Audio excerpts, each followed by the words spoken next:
आज आपण मिरचीची मस्त आणि चटपटीत अशी एक डिश बघणार आहोत. बघता क्षणीच तोंडाला पाणी येत आहे ना. कधी कधी आपल्याला भाजी बनवायचा मूड नसतो, तेव्हा ही मिरची बनवून बघा, तुम्हाला याची टेस्ट खूपच आवडेल. ही मिरची नेहमीच बनवाल आणि 2 पोळ्याच्या ऐवजी 3 पोळ्या खाल. चविष्ट ही मिरची बनते. आणि बरेच वेळेला काय होतं ना, आपल्या आवडीची भाजी नसते किंवा काहीतरी चटपटीत खायची इच्छा आपल्याला होते, तर तुम्ही ही भरली मिरची झटपट बनवू शकता आणि खूपच स्वादिष्ट लागते आणि तितकीच झटपट तयार देखील होते. त्यामुळे वेळ न घालवता आपण या रेसिपीला सुरुवात करूया. त्यासाठी आपल्याला इथे थोड्याशा मोठ्या साईजच्या मिरच्या घ्यायच्या आहेत. तुम्ही बघू शकता, नॉर्मल मिरचीपेक्षा थोडीशी ह्या मिरचींची साईज मोठी आहे, त्यामुळे ह्या चवीला फार तिखट देखील नसतात. त्यामुळे ही मिरची आपण भाजीला पण वापरू शकतो आणि याचं लोणचं देखील बनवू शकतो. पण 2 in 1 रेसिपी आज आपण इथे बघणार आहोत. तुम्ही बघू शकता, ह्या मिरच्या मी स्वच्छ धुवून आणि व्यवस्थित पुसून कोरड्या करून घेतलेल्या आहेत आणि त्याच्या मध्यभागी आपल्याला एक काप करून घ्यायचे आहेत. व्यवस्थित त्याचे 2 भाग झाले पाहिजे. या पद्धतीने आपण सुरीने त्याचे मधोमध व्यवस्थित काप करून घेऊया. तुम्ही बघू शकता, सर्व मिरच्यांचे काप करून झालेले आहेत आणि या मिरच्या थोड्याशा लांबीला मोठ्या असल्यामुळे आपण त्याचे 2 तुकडे करून घेणार आहोत. या पद्धतीने आपण 2 तुकडे करून घ्यायचे आहेत, म्हणजे कढईमध्ये ते व्यवस्थित परतल्या जातील. आता आपण ह्याचा एक स्वादिष्ट असा मसाला बनवून घेऊया.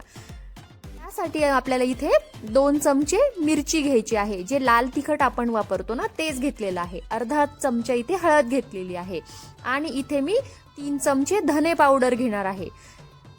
धने पावडर ह्या मसाल्यांचा मेन इन्ग्रेडियंट आहे. याची पूर्ण टेस्ट याच्यावर डिपेंड करते. अर्धा चमचा इथे मी जिरे पावडर घेतलेली आहे आणि त्यानंतर इथे मी सौंफ घेतलेली आहे 2 चमचे, जिची मी भरड काढून घेतली आहे मिक्सरमध्ये. सौंफ भाजून घेऊन त्याची भरड काढलेली आहे. त्यानंतर इथे मी सेंदा नमक वापरलेला आहे, त्यामुळे या मसाल्यांची चव आणखीनच वाढते. त्यानंतर इथे मी अर्धा चमचा मसाला घातलेला आहे, गरम मसाला. त्यानंतर इथे मी आमचूर पावडर घेणार आहे 3 चमचे. आमचूर पावडरमुळे ह्या मिरच्यांना लोणच्याचा पण स्वाद येतो आणि मिरचीची भाजी देखील चविष्ट बनते. इथे आमचूर पावडरचा वापर करायचा. त्यानंतर 1 चमचा इथे मी कसुरी मेथी घेतलेली आहे. व्यवस्थित हातावर चोळून ही कसुरी मेथी आपण ह्या मसाल्यांमध्ये टाकून घेऊया, यानी त्या मसाल्यांचा स्वाद दुप्पटीने वाढतो. त्यानंतर इथे गरजेनुसार मी मीठ टाकून घेतलेलं आहे. त्यानंतर 2 चुटकी हिंग इथे मी टाकून घेतलेला आहे. परफेक्ट असा हा मसाला आपला तयार झालेला आहे. हा मसाला तुम्ही कोणत्याही पदार्थ बनवायला, किंवा भरलेली भेंडी म्हणा, किंवा भरलेलं वांग, किंवा भरलेल्या वेगळ्या प्रकारच्या ज्या मिरच्या असतात त्यासाठी देखील वापरू शकता. खूपच चविष्ट अशी ही भाजी आणि बनवून तयार होते. इथे मी एक कढई ठेवलेली आहे आणि त्याच्यामध्ये मी मोहरीचं तेल घेतलेलं आहे. मोहरीचं तेलामुळे पदार्थ जास्त दिवस टिकतो आणि तितकाच चवदार देखील बनतो, म्हणून मोहरीचं तेल घेतलेलं आहे. आणि त्याच्यामध्ये मी 2 मोठे चमचे भरून बेसन घेतलेलं आहे. हे बेसन आपल्याला त्या तेलामध्ये खमंग असं भाजून घ्यायचं आहे. बघू शकता, हे बेसन छान मोकळं झालेलं आहे आणि मस्त छान कलर बदलेपर्यंत आपण याला भाजून देखील घेतलेला आहे. आता यानंतर जो मसाला आपण बनवलेला होता तो सगळा ह्याच्यामध्ये टाकून घेऊया, म्हणजे याच्यामध्ये ऍड केलेले मसाल्याची जी पावडर आहे ती छान व्यवस्थित भाजली जाईल आणि अजून खमंग बनेल.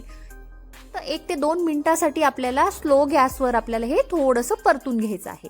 आता हे थंड झाल्यानंतर आपल्याला ह्या मिरच्यांमध्ये हा मसाला व्यवस्थितपणे भरून घ्यायचा आहे. बघू शकता, मी तुम्हाला इथे भरून दाखवत आहे.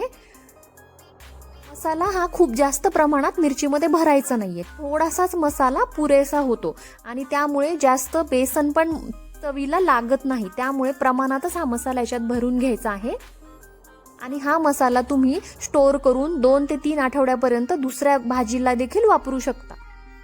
बघू शकता, या पद्धतीने मिरचींमध्ये आपण हा सगळा मसाला भरून घेतलेला आहे.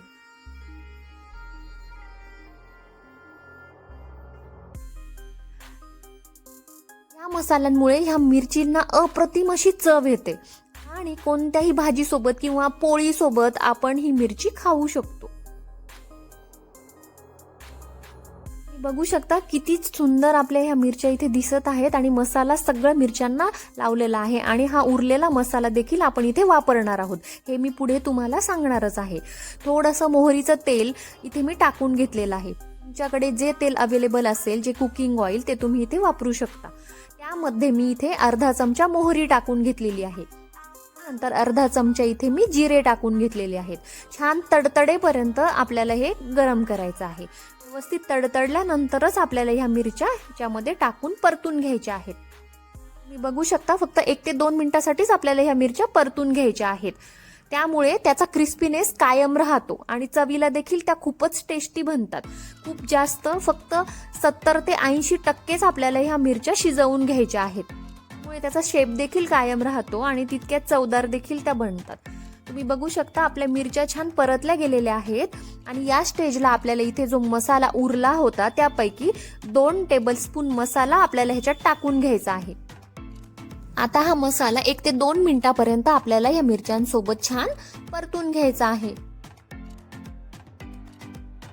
हा मसाला एवढ्या सगळ्या सामग्रीने खूपच अप्रतिम असा बनतो आणि खूपच चवदार देखील बनतो. बघू शकता आपल्या मिरच्या किती सुंदर अशा दिसत आहेत आणि चवीलाही तितक्याच टेस्टी आणि अप्रतिम अशा आहेत. मिरच्या आपल्या बनवून तयार झालेल्या आहेत. ही रेसिपी तुम्ही नक्की ट्राय करा आणि व्हिडिओ आवडला असेल तर लाईक नक्की करा आणि चॅनलला अजून सबस्क्राईब केलं नसेल तर पहिले जाऊन सबस्क्राईब करा. बघू शकता किती डिलिशियस अशा मिरच्या आपल्या बनवून तयार झालेल्या आहेत. कोणत्याही भाजीसोबत किंवा वरण भातासोबत किंवा चपातीसोबत सुद्धा या मिरच्या अप्रतिम लागतात. नक्की बनवून बघा. या भरवा मिरच्या खूपच सोप्या पद्धतीने मी तुम्हाला आज दाखवलेल्या आहेत आणि तितक्याच कमीत कमी वेळामध्ये बनवून तयार होतात. पुन्हा भेटूया अशाच एका सोप्या आणि नवीन व्हिडिओ सोबत. तोपर्यंत आनंदी रहा आणि खात रहा.